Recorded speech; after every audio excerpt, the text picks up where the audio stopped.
사랑하는 성도 여러분, 해년마다 보내는 대림절 첫 번째 주간을 어떻게 보내셨습니까?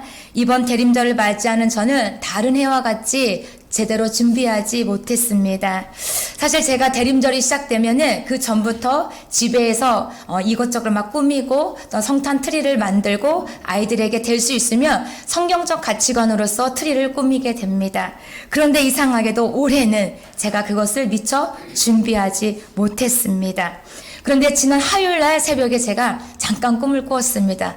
그런데 이 꿈속에서 어떤 한 사람이 나와가지고 저희 집 베란다에 트리가 있거든요. 한쪽 구석에. 그 베란다의 한쪽 구석에 있던 트리를 가지고 저희 집 거실 앞에다가 딱 세워놓고 제가 거기서 꿈을 딱 깬 거예요. 제가 그 꿈을 딱 깨고 나서 하나님 앞에 바로 회개했습니다. 주님, 죄송합니다. 저의 어리석음과 저의 미련함을 용서하여 주시옵소서.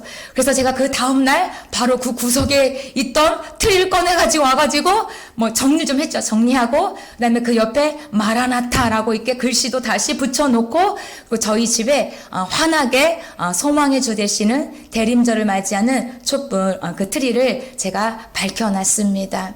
이것을 준비하면서 그걸 또 다시 이렇게 재점검하면서 마치 주님이 저에게 이렇게 말씀하신 것 같았어요. 왜 너는 대림절을 준비하지 못하느냐? 왜 마음을 다른 곳에 빼앗겼느냐? 이런 마음을 저에게 주신 것만 같았어요. 그래서 제가 주님 앞에 다시 한번 회개하는 마음으로 주님, 그동안 제가 아무것도 아닌 거라고 생각했던 이 자그마한 트리가 하나님 보시기에는 그동안 기뻤던 거였어요. 하나님께서 정말 기뻐하셨던 거였던 거예요. 그래서 제가 더 감사했어요. 이제 정말 다시는 게으름을 피지 않고 마음을 딴 데 두지 않고 이 대림절 기간이 돌아오면 바로 트리를 만들어야겠다라는 다짐을 한번 해보게 되었습니다. 사랑하는 성도님, 가정에 트리가 있으십니까? 이번 기회에 저를 통하여서 아주 자그마한 트리라도 하나 구입하셔서 아무것도 아닌 것 같지만 성경적 가치관을 가지고서 트리를 한번 꾸며보시는 건 어떠시겠습니까? 이 작은 이 트리를 통하여서 우리가 정말 이 땅에 다시 오실 주님을 기다리는 그 믿음의 표현이 아닐런지 어떻게 알겠습니까? 사랑하는 성도 여러분, 우리가 이 작은 믿음의 표현을 통하여서 주님의 재림을 준비하는, 주님의 다시 오심을 갈망하는 우리 모두가 되시길 주님의 이름으로 축복합니다. 아멘. 누가복음 21장 5절에 보면 어떤 사람들이라고 나와 있습니다. 어떤 사람들이 예수님 앞에서 헤롯이 아름답게 지은 돌과 헌물로 꾸며진 이 성전을 가리키면서 자랑했어요. 이거 보세요. 이 성전이 얼마나 아름다운지 몰라요. 이 성전에 얼마나 많은 돈이 들어갔고 얼마나 좋은 곳을 꾸며졌는지 몰라요. 이렇게 말을 하게 됩니다. 그러자 그 옆에 있던 예수님께서 이렇게 말씀하십니다. 이 성전이 돌 하나도 돌 위에 남지 않고 다 무너지리라 라고 말하게 된 거예요. 그러자 그 어떤 사람이 그러면 그때가 언제입니까? 라고 예수님께 다시 되물어 보게 되는 말씀이 나옵니다. 누가복음 21장 7절 말씀입니다. 그들이 물어 이르되 선생님이여 그러면 어느 때에 이런 일이 있겠사오며 이런 일이 일어나려 할 때에 무슨 징조가 있사오리까? 본문에 나오는 이 어떤 사람들의 질문을 인하여서 우리 예수님께서는 비로소 이 세상의 종말, 즉 마지막 날에 마지막 때 일어날 징조들을 말씀해 주셨습니다. 더군다나 더 구체적으로 말씀한 것이 무엇이냐면 인자의 재림에 대해서도 예수님께서 말씀해 주셨다는 것입니다. 우리 누가복음 21장 10절에서 13절 말씀을 함께 읽어보겠습니다. 시작! 또 이르시되 민족이 민족을 나라가 나라를 대적하여 일어나겠고 곳곳에 큰 지진과 기근과 전염병이 있겠고 또 무서운 일과 하늘로부터 큰 징조들이 있으리라. 이 모든 일 전에 내 이름으로 말미암아 너희에게 손을 대어 박해하며 회당과 옥에 넘겨주며 임금들과 집권자들 앞에 끌려가려니와 이 일이 도리어 너희에게 증거가 되리라. 아멘. 우리 말씀 더 볼게요. 25절에서 27절 말씀도 함께 읽겠습니다. 시작. 1월 성신에는 징조가 있겠고 땅에서는 민족들이 바다와 파도의 성난 소리로 인하여 혼란한 중에 공고하리라. 사람들이 세상에 임할 일을 생각하고 무서함으로 기절하리니 이는 하늘의 권능들이 흔들리겠습니다. 그때에 사람들이 인자가 구름을 타고 능력과 큰 권능으로 오는 것을 보리라. 아멘. 예수님께서는 이처럼 우리들에게 정확하게 마지막 때가 올 것이다, 마지막 날이 임할 거라고 분명히 말씀하고 계십니다. 우주적 종말이든지 간에 아니면 개인적인 종말이든 간에 우리 이 두 가지를 맞이하게 됩니다. 예수님께서 이 두 가지를 맞이할 때 우리가 어떠한 자세로 이 종말을 맞이하면 좋겠느냐라고 우리에게 말씀하시는 거예요. 오늘 읽은 말씀이 바로 그 말씀이에요. 이 마지막 때 너희가 항상 깨어 있어서, 항상 기도함으로 깨어 있어서 이게 우주적 종말이든 개인적 종말이든 간에 준비하라고 오늘 우리 주님께서는 말씀하고 계시는 것입니다. 그래도 안타깝게도 우리들은 사실 이 종말을 준비하지 못하고 살아갑니다. 저를 포함해서 말입니다. 저를 포함해서 많은 사람들이 우주적 종말이나 개인적인 종말에 대해서 큰 관심을 가지고 있지 않습니다. 그냥 하루하루 사는 것만으로도 버겁고 벅찹니다. 그러다 보니까 우주적 종말이든 개인적 종말이든 그게 막 크게 우리 삶 가운데 제 마음속에 막 팍팍팍 들어오지는 않고 있는 것이 사실입니다. 우리 본문 34절에서 36절 말씀을 다 함께 읽겠습니다. 시작. 너희는 스스로 조심하라. 그렇지 않으면 방탕함과 술 취함과 생활의 염려로 마음이 둔하여지고 뜻밖의 그날이 덕과 같이 너희에게 임하리라. 이날은 온 지구상에 거하는 모든 사람에게 임하리라. 이러므로 너희는 장차 올 이 모든 일을 능히 피하고 인자 앞에 서도록 항상 기도하며 깨어있으라 하시니라. 아멘. 오늘 이 말씀 34절에 보면 스스로 조심하다는 말씀이 나옵니다. 이 조심하다는 뜻은 주의를 기울이다, 마음을 집중하다, 그리고 경계하다, 의식하다라는 뜻을 가지고 있습니다. 마지막 세대를 살아가는 주의 성도들이 지금 이 땅에서 일어나고 있는 그 모든 일들을 우리는 어떻게 하냐? 주의를 기울여서 마음을 집중하여서 그리고 그것을 의식하며 살아가야 한다는 거예요. 이것이 이 마지막 세대 우주적 종말든 개인적 종말든 간에 우리가 가져야 할 자세라고 주님은 말씀하고 있습니다. 그러나 아까 제가 말씀한 바와 같이 안타깝게도 저를 포함해서 이미 우리는 세속에 물들어져 있어요. 솔직하게요. 우리는 이미 세속에 물들어져 있고 우리는 이미 자본주의에 물들어져 있어서 주님의 재림에 대해서 뭐 주의를 기울이고 마음을 집중하고 주님의 재림을 막 의식하고 이렇게 사는 사람은 별로 없습니다. 저를 포함해서 말입니다. 우리 다니엘서에 보면 다니엘이 이렇게 예언하죠. 이 마지막 날에는 세상이 빠르게 왕래한다고 말했어요. 빠르게 왕래할 것이다라고 했어요. 근데 지금은 정말로 빠르게 왕래합니다. 제가 극동방송 듣게 되었는데요. 진짜 미국도 이제는요, 하루 만에 갑니다. 하루 만에 가요, 미국도요. 예. 그런 거와 같이 온 세계가 너무나 빠르게 신속하게 왕래하고 있어요. 아까 제가 잠깐 말씀 막 준비하고 왔는데, 우리 권사님하고 지사님 막 대화를 막 나누시더라고요. AI에 대해서 막 얘기를 어떻게 하시더라고요. 예, 보면서 진짜 그 AI가요, 엄청나게 이 많은 사람들의 이 지식과 정보를 주고 있어요. 그런 만큼 사람들은 더 어떻게 해요? 뒤로 어떻게 해요? 도태해져 가고 있습니다. 예, 어쨌든 우리가 이런 세상에서 우리가 지금 살고 있습니다. 지금도요, 이 나라들은 이 세계 가운데는요, 오늘 말씀과 같이 민족과 민족들 간의 분쟁과 전쟁이 일어나고 있어요. 그렇지만 우리는 그것을 주님의 재림으로 연결해서 해석하는 사람은 별로 없습니다. 심지어 의식하지도 않습니다. 그리고 자연재해도 마찬가지입니다. 여러 열방 속에서 막 자연재해가 폭우, 폭설, 막 여러 가지들이 막 가뭄 막 일어나고 있잖아요. 그런데 그것조차도 우리는 그것을 어떻게 해요? 주의를 기울여서 집중하여서 의식하면서 아, 주님이 곧 오시겠구나라고 이렇게 해석하는 사람은 별로 없다라는 것입니다. 우리 며칠 전에 눈이 확 와버렸죠. 확 쏟아져 버렸죠. 순식간에 왔어요. 제가 그걸 경험했습니다. 제가 퇴근하고 오는 길에 저 정말 20분만 제가 늦게 출발했으면 저 그 도로 한복판에서 집에 못 올 뻔했어요. 진짜요. 근데 더 신기한 건 뭔지 아세요? 눈이 막 쏟아졌어요. 저희가 딱 도착했을 때 막 쏟아지는데 우르릉 쾅쾅 번개 천둥이 쳤어요. 혹시 들어보셨어요? 제가 그 이야기를 목사한테 했어요. 우르릉 쾅쾅 천둥과 번개가 쳤어요. 눈이 오는데 우리 목사 안 믿는 거예요. 제가 말은 안 믿어요. 무슨 눈이 오는데 천둥과 번개가 치면 제가 답답해가지고 그래가지고 진짜라니까 진짜요. 그쵸? 들으셨죠? 네. 제가 이걸 보면서 또 저희 센터 선생님 이런 말 하더라고요. 내가 지금 60살이 넘었는데 폭설 가운데 천둥과 번개 치는 건 처음이라는 거예요. 네. 그렇죠, 백금내 권사님. 네. 네. 이만큼 어떻게 해요? 자연재해가, 질서가 많이 무너졌다는 거예요. 이걸 봤을 때 우리는 뭘 인식해야 한다고요? 주님의 재림이 곧 임박하겠구나는 것을 인식하고 살아간다는 거죠. 근데 그거는 우리가 사실 솔직하게 인식하지 못하고 있습니다. 오로지 우리는 내 감정, 내 가족, 내일 의식주에 갇혀서 살아가기도 벅차고 바쁘기 때문에 주님의 재림에 대해서 솔직하게 누가 뭐 준비한다거나 의식한다거나 집중하거나 말하는 사람조차도 별로 없습니다. 솔직하게 우리가 대림절 기간 그 외에는 주님의 재림에 대해서 설교하신 분들도 많지 않습니다. 그나마 너무나 감사해요. 이 대림절 기간에 주님의 재림을 말할 수 있다는 것이 얼마나 감사한지 몰라요.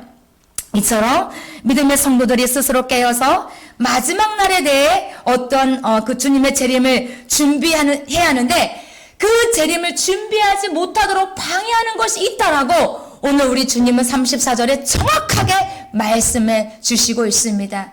그것이 무엇이냐? 세 가지를 말씀해 주셨습니다. 첫 번째가 뭐냐? 방탕함이라는 것입니다.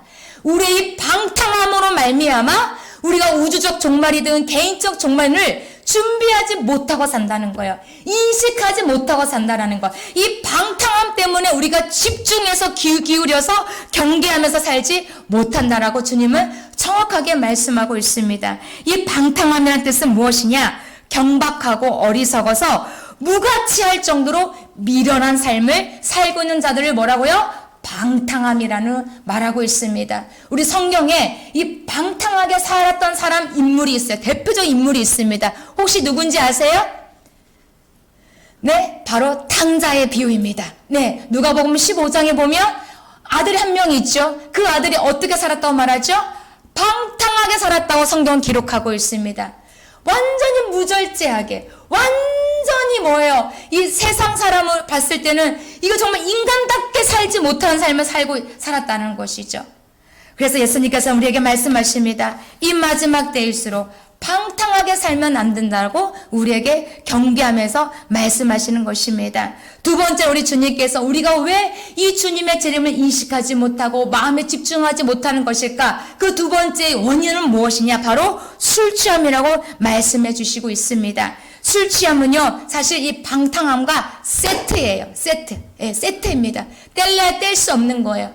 어쨌든 이 방탕함과 술 취함은 우리로 하여금 주님의 재림을 준비하지 못하게 합니다. 이 마지막 때에 일어나고 있는 그 모든 환난과 이 자연재해들로부터 어떻게 해요? 분별하지 못하게 합니다. 인식하지도 못하게 합니다. 그렇기 때문에 우리 주님은 우리에게 말씀하십니다. 이 마지막 때에 이 방탕함과 술 취함을 경계하라고 말씀하고 있습니다. 에베소서 5장 18절 말씀입니다. 술 취하지 말라. 이는 방탕한 것이니 오직 성령의 충만함을 받으라. 단지 성경은 술 취함을 단순히 술을 마시는 행동을 말하는 것이 아닙니다.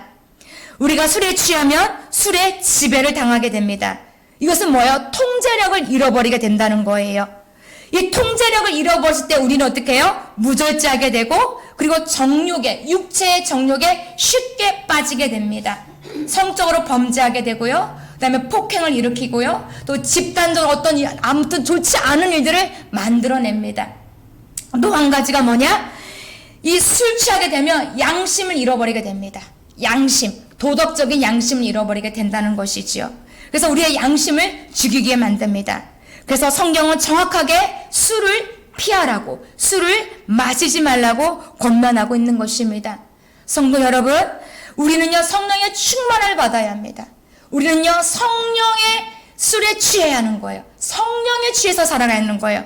이 성령에 취해서 살아갈 때, 우리가 성령의 인도하심마다 충만함에 살아갈 때에 우리 가운데 어떤 일이 일어나느냐?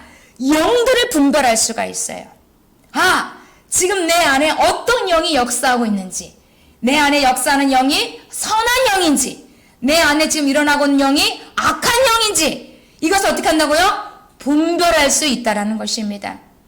나뿐만이 아닙니다. 우리 집안에 지금 어떤 영이 역사하고 있는지, 우리 교회 안에 지금 어떤 영이 역사하고 있는지, 우리 나라와 민족 가운데 지금 어떤 영이 역사하고 있는지를 분별할 수 있다는 것입니다. 그러니까 우리 주님이 우리에게 말씀하십니다. 성령의 충만함을 받으라고 말씀하고 있는 것입니다. 사랑하는 성도 여러분, 우리가 이 방탕함과 술 취함에 있으면요, 우리는 영들을 분별할 수가 없어요. 이 영들을 분별하지 못하면 우리는 하나님의 뜻도 분별할 수 없는 거예요. 하나님의 마음도 분별할 수 없는 거예요. 그러다 보면 우리는 어떻게 될까요? 어떻게 될까요? 하나님 기뻐하는 사람으로 살아갈 수가 없는 거예요. 나중에는 이것이 계속 지속이 되면 하나님의 구원에 이르는 그 은혜를 잃어버릴 수도 있다라는 것입니다. 아멘. 자, 세 번째로 우리 주님께서 이 마지막 때에 우리가 이 재림을 준비하지 못하는 것이 무엇이냐라고 주님 또 한 가지 말씀해 주셨는데, 그것이 바로 생활의 염려로 마음이 둔하여졌기 때문에 우리가 주님의 이 마지막 때를 분별할 수 없다라고 주님은 말씀하고 있습니다. 여기서 마음이 둔하여졌다는 뜻은 뭘 말하느냐? 분별을 잃어버렸다는 뜻이에요. 뭘 잃어버렸다고요? 분별을 잃어버렸다는 거예요. 아까 제가 서두에 아까 말씀드린 바와 같이 우리가 이 방탕함과 술 취하면 우리가 영들을 분별하지 못한다 했잖아요. 그렇죠? 분별하지 못한다 했잖아요. 마찬가지예요. 이 생활의 염려가 심해지면, 이 생활의 이 염려가 고충이 심해지면 우리의 영이 어떻게 되냐? 둔하여진다는 거예요. 민감하지 못한다라는 거예요. 다시 말해서 분별하지 못하게 된다라는 것입니다. 저는 사실 한 달 동안 저의 개인적인 일들이 있었어요. 제가 디테일하게 말씀을 드릴 수는 없지만 저는 이 본문 이 34절의 말씀, 특별히 생활의 염려로 마음이 둔하여졌다는 이 말씀을 제가 경험하게 된 거예요. 제가 직접 경험을 했습니다. 아, 이런 거구나. 생활의 염려로 마음이 둔해졌다는 거, 영이 둔해졌다는 거, 영이 분별하지 못했다라는 거, 아, 이런 거였구나라는 것을 제가 직접적으로 저의 그 한 달의 그 삶을 속에서 제가 경험하게 되었습니다. 사랑하는 성도 여러분, 제가 이제 이 말씀을 준비하면서 또 제가 책들도 막 이렇게 보지 않습니까? 제가 이 말씀을 준비하면서 본 책이 하나 있었어요. 그 책에는 이 생활의 염려에 대해서 이렇게 해석해 놓았어요. 이 세상에 속한 것들에 대해 더 큰 욕망에 빠지는 것을 말한다. 다시 말해서 이 생활의 염려라는 것은 인간은 자신이 필요한 것보다 훨씬 더 많은 것을 가지고 싶어 하기 때문에 욕망을 일으킨다라는 거예요. 이것이 바로 뭐냐? 생활의 염려라는 거예요. 우리가 생활에 필요한 것은 구할 수 있어요. 우리가 생활에 필요한 것은 얻을 수 있어요. 우리가 살 수 있어요. 취할 수 있어요. 그러나 그 생활에 그 필요한 그 이상을 넘어서, 다시 말해서 욕구죠.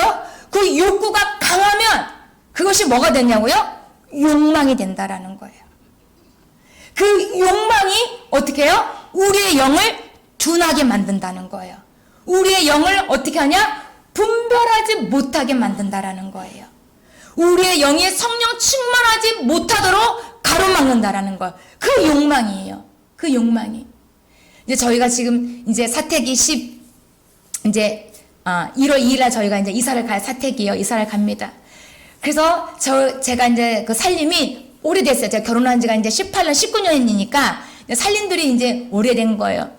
그래서 막 이제 이걸 버려야 하나, 이걸 가져가야 하나, 이걸 사야 하나, 말아야 하나, 막 이러다 보니까 이게 이게 좀 우경춘돌이 막 있었어요.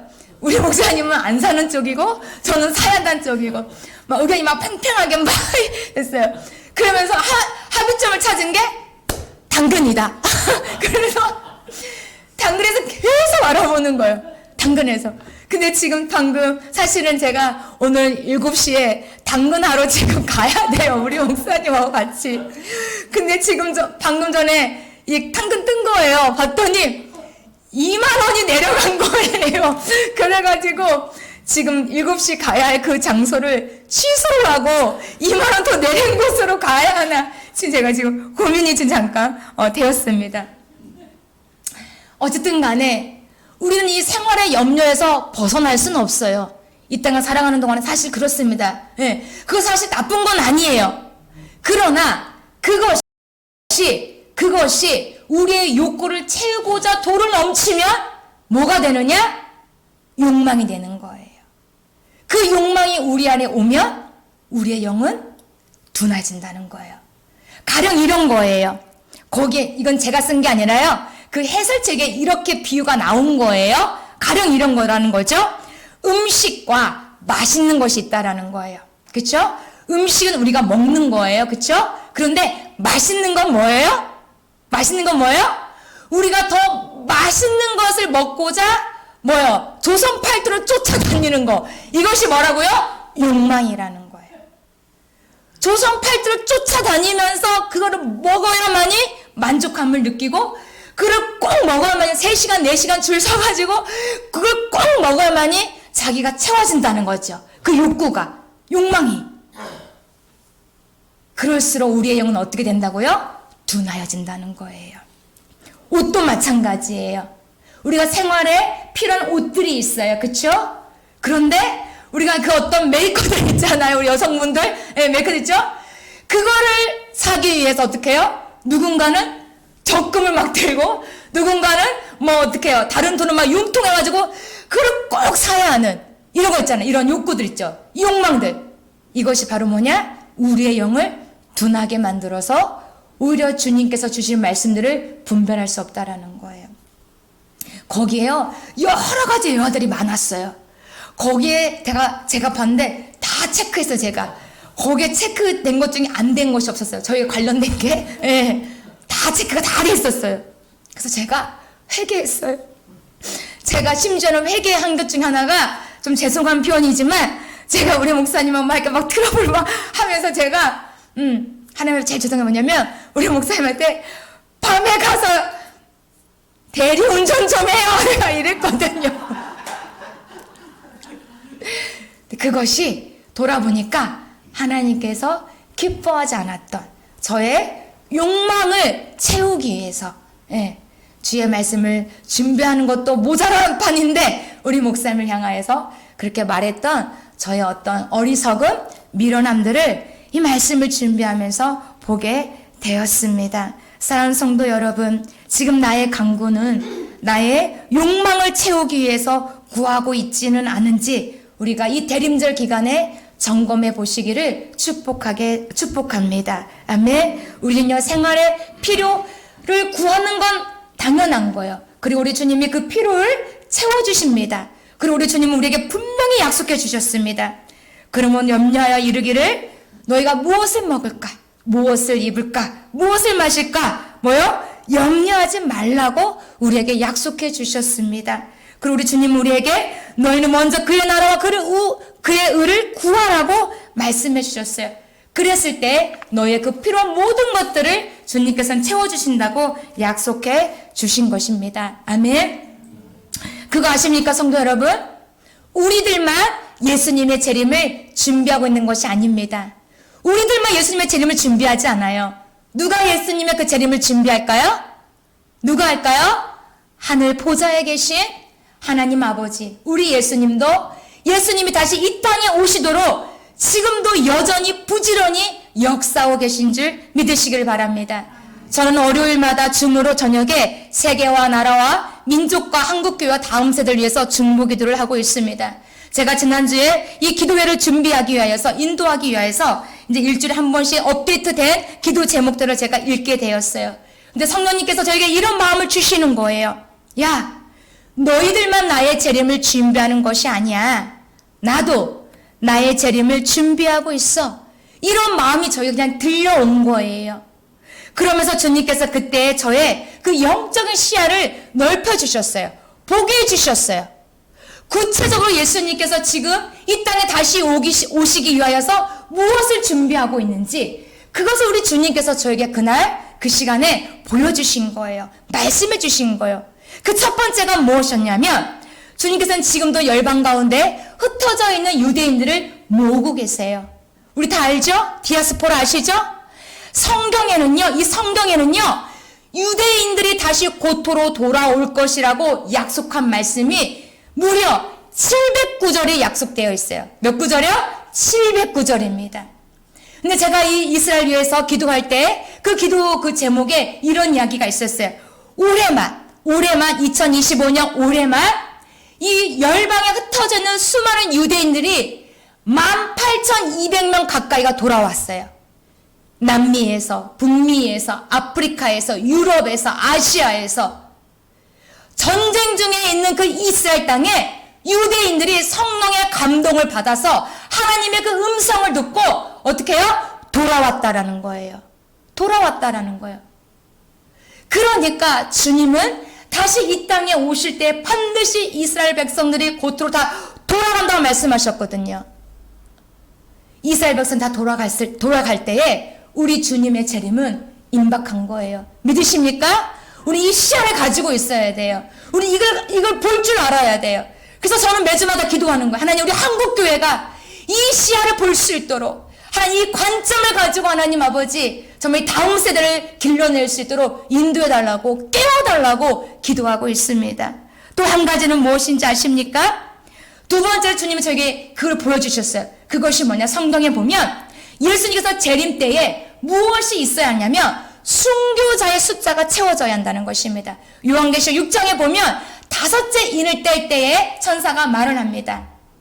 순교자의 뭐가 채워진다고요? 숫자가 채워져야 돼요. 그 숫자는 아무도 몰라요. 하나님밖에 몰라요.